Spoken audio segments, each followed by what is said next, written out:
Hello and welcome back to my channel where we talk about personal finances. So today we will be diving into the 5 types of investment vehicles, and I'm just gonna say that there's many types of investment vehicles out there, but I'm only gonna touch on 5 because these are the 5 that I am more familiar with. So let's get down to it. So the first investment I would like to talk about is actually called the fixed deposit. So what is a fixed deposit?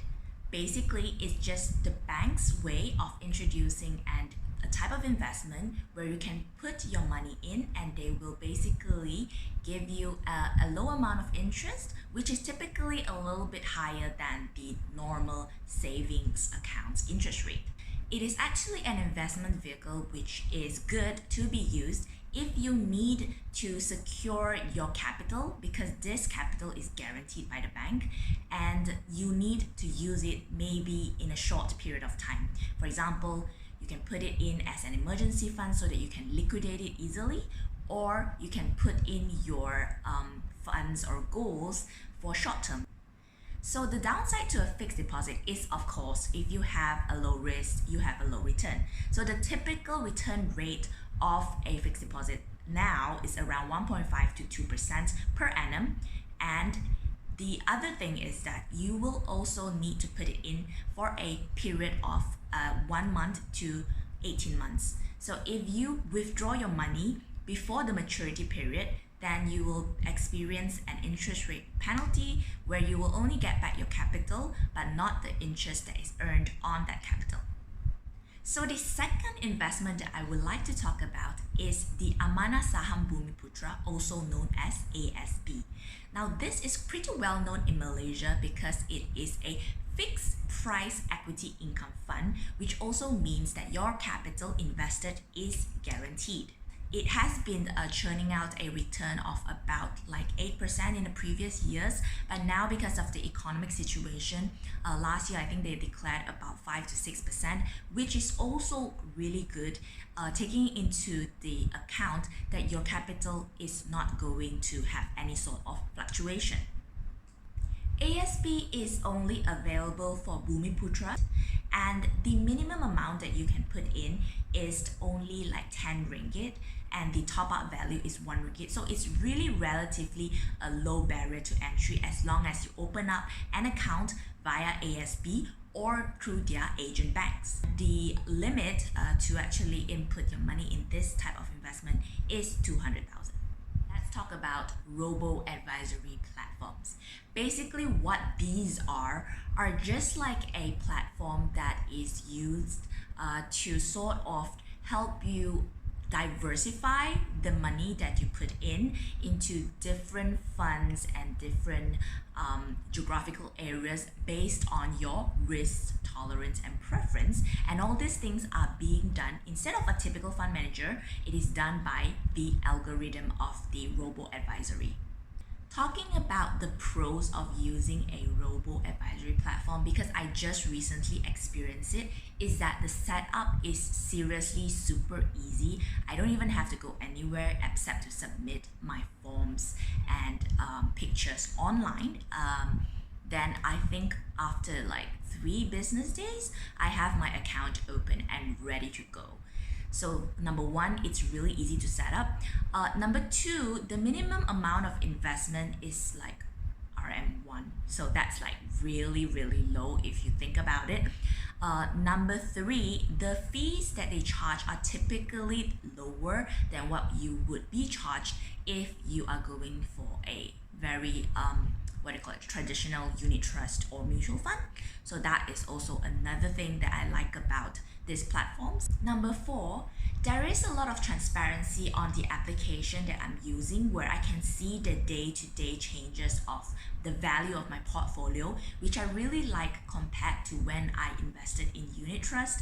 I can hardly see that transparency because I have to actually go and dig out the unit changes daily, and that's just a very hassling process. The cons of a robo-advisor is that you cannot choose and pick what you want to invest in because it is all based on the algorithm and the risk preference that you have input into the platform. So if you are typically someone who likes to be hands-on, maybe this is not something that you would like. The fourth investment vehicle that I do want to still talk about here is investment trusts and mutual funds. Now, the reason I'm talking about these are because they are like really ingrained in the Malaysian market for a long time, and they do work to a certain extent. If you like, the fact and the security that you have a fund manager managing all this, the value of your money in a portfolio, then that would be perfect for you.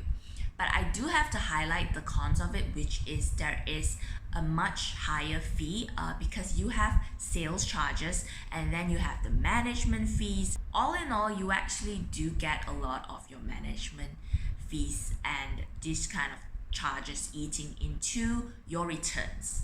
So make sure you choose a unit trust or a fund that's actually performing really, really well above the market to get your dollars worth. The pros of a unit trust is that every single unit that you purchase is actually already diversified, so you don't have to worry much about it being lopsided. So we've come into our fifth type of investment, which is of course the really hot thing that everyone always talks about, and it is the shares or stock market. You typically have to be someone who is more well seasoned and someone who does research before you go in to explore the shares or stock market.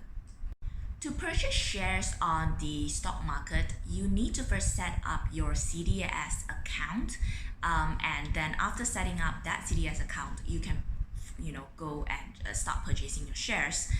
Every share that you want to purchase, you will have to do it with a minimum of one lot, and one lot is equivalent to 100 shares. So if the share is like 2 ringgit, you have to purchase a minimum of 100 of it, so that would make it 200 ringgit.